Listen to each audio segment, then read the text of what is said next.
नमस्कार, कोडवर्ड संवाद में आपका स्वागत है। हम लोगों की आवाज रमेश पटेल।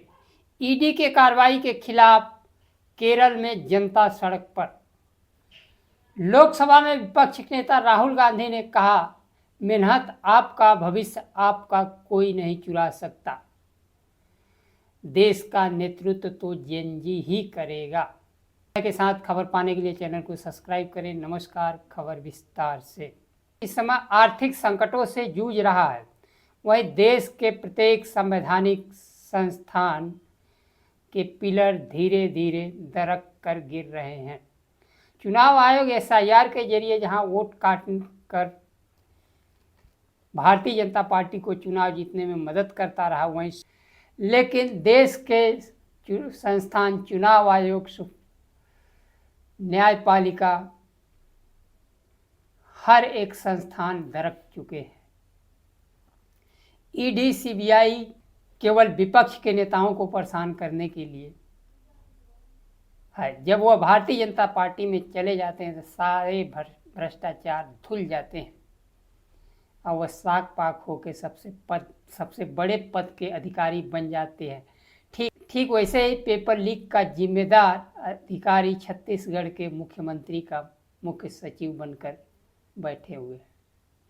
यहाँ भारतीय जनता पार्टी में जो जितना बड़ा अपराध करेगा, हिंदू मुसलमान करेगा, उसकी तरक्की उतना ही आगे बढ़ती जाएगी। देश के युवा न्याय और कानून का राज स्थापित करने के लिए जाग चुका है। पिछले दिनों केरल में पूर्व मुख्यमंत्री पिनराई विजयन के आवास और ईडी ने छापेमारी की। ईडी के छापेमारी की खबर जैसे ही ईडी टीम को कार्यकर्ताओं ने घेर लिया, भीड़ ने अधिकारियों के गाड़ी पर पत्थर और बोतल फेंकी और लाठियों से भी हमला किए गए। पूर्व मुख्यमंत्री ने कहा, किसी को यह नहीं सोचना चाहिए कि ऐसे कदमों से हमारा सफाया किया जा सकता है। स्थानीय लोग और पार्टी के साथियों की भावना व्यक्त हुई। आज यह साबित हो गया कि उनके समर्थकों में कोई कमी नहीं आई है। ईडी पर हमला क्यों हुआ? भारतीय जनता पार्टी के नेतृत्व वाली केंद्र सरकार ईडी, सीबीआई, आयकर विभाग जैसी एजेंसियों का राजनीतिक इस्तेमाल डराने, धमकाने और पार्टियों जैसे पूर्व में महाराष्ट्र से अजित पवार, जो 70,000 करोड़ के घोटाले के आरोपी प्रधानमंत्री द्वारा बनाए गए थे, हेमंत बिस्व शर्मा, शुभेंदु अधिकारी जैसे लोगों पर भ्रष्टाचार के आरोप लगे। भारतीय जनता पार्टी को जब उन्होंने गले लगाया, इसके बाद सारे आरोप धुल गए। झारखंड के मुख्यमंत्री हेमंत सोरेन तथा दिल्ली के पूर्व मुख्यमंत्री अरविंद केजरीवाल समेत अन्य विपक्षी नेताओं को निशाना बनाया गया। विपक्ष के नेताओं को चुनावी प्रक्रिया से दूर करने के लिए केंद्र सरकार ने हर हथकंडे अपनाकर चुनाव को छीना या चोरी कर ली। अब आम जनता जान चुकी है कि ईडी केवल चुनाव के लिए एक हथियार है। इसकी सजा दर राजनीतिज्ञों में 0.5% से भी कम।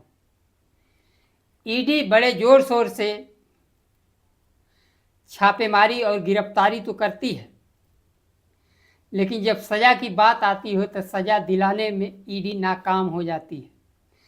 लेकिन वह अपना लक्ष्य पूरा कर लेती है। उसका लक्ष्य होता है चुनाव जीतना। ईडी, सीबीआई, चुनाव आयोग, सुप्रीम कोर्ट जैसे लोकतंत्र के पिलर पर लोगों का विश्वास कम हो रहा है।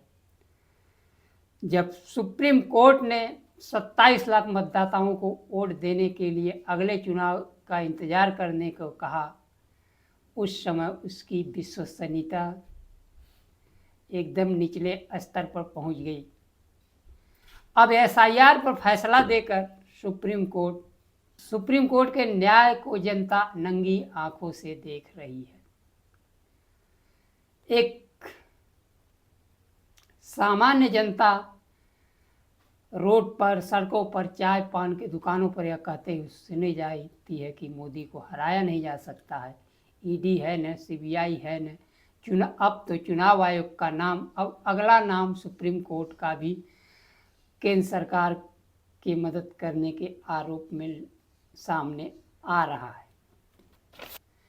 एक तरफ देश में पेपर लीक जहां शतक लगाने जा रहा है, नीट के बाद सीबीएसई बोर्ड के पेपर में हेर फेर की जा रही है। एक लगाया कि एक ऐसी कंपनी को कॉन्ट्रैक्ट दिया गया जो पहले से विवादों में रही। उन्होंने कहा कि सीबीएसई के परीक्षा परिणाम में भयंकर हेरा फेरी की गई है, जिससे देश में लाखों बच्चों के माता पिता सदमे में हैं। मोदी जी हमेशा की तरह न जवाब, न जिम्मेदारी, न शर्म। जिस कंपनी को जिम्मेदारी मिली है, तेलंगाना में यही काम कंपनी पहले कर चुकी है। कंपनी ने नाम बदला, लेकिन नीयत वही, फितरत वही। इतिहास सबको पता थी। 18 लाख बच्चों का भविष्य ऐसे कंपनी को क्यों सौंपा गया? किसी को फर्क नहीं पड़ता है। यह गलती नहीं है, यह सोची समझी षड्यंत्र है, जिससे कि देश के नौजवान परीक्षा से, शिक्षा से दूर हो जाएं और सरकार के ऊपर नौजवान पढ़ लिख जाएगा तो सरकार से नौकरी मांगेगा। सरकार यह नहीं चाहती कि देश का नौजवान पढ़ लिख जाए और पढ़ लिखने के बाद सरकार के दरवाजे पर नौकरी मांगने पहुंच जाए। राहुल गांधी ने कहा, सीबीएसई के जेएनजी साथियों, आपका मेहनत, आपका भविष्य कोई चुरा नहीं सकता है। हम इस साजिश के तह तक जाएंगे और इस भ्रष्टाचार को उखाड़ फेंकेंगे।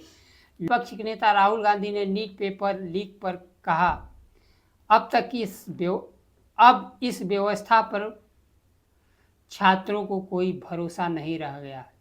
नीट पेपर लीक होने के बाद 17-18 बच्चों ने आत्महत्या कर ली है। इससे इस व्यवस्था में उम्मीद की कहीं किरण दिखाई नहीं दे रही है। न तो सुप्रीम कोर्ट स्वतः संज्ञान ले रहा है, न तो पेपर लीक के जिम्मेदार अधिकारी, केंद्रीय मंत्री पद छोड़ने को तैयार हैं।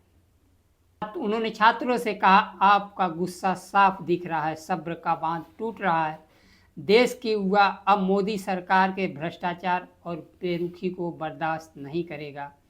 याद रखिए, युवा ही इस व्यवस्था को बदलेगा। देश में पेपर लीक कर शिक्षा, नौकरी छीनी जा रही है। देश के दलित, पिछड़े, आदिवासी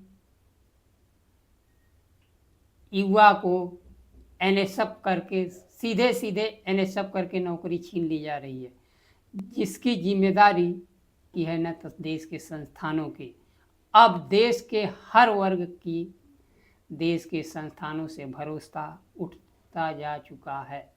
देश के संस्थान को अब यह साबित करना है कि हम भी चुनाव आयोग हैं, न्यायपालिका हैं,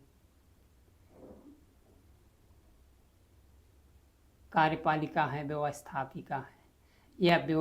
यह सारे सुविधा बड़े बड़े लोगों के लिए, जिनके बच्चे विदेश में पढ़ते हैं, उनके लिए है कि आम लोगों के लिए। लेकिन देश का युवा अब यह जान चुका है कि इन सभी कारकों के पीछे देश के प्रधानमंत्री नरेंद्र मोदी जिम्मेदार है। वह न तो मंत्रियों को हटा रहे हैं और न ही न्यायपूर्वक परीक्षाओं को संपन्न करा रहे हैं। आज के लिए बस इतना ही। नमस्कार। जय संविधान।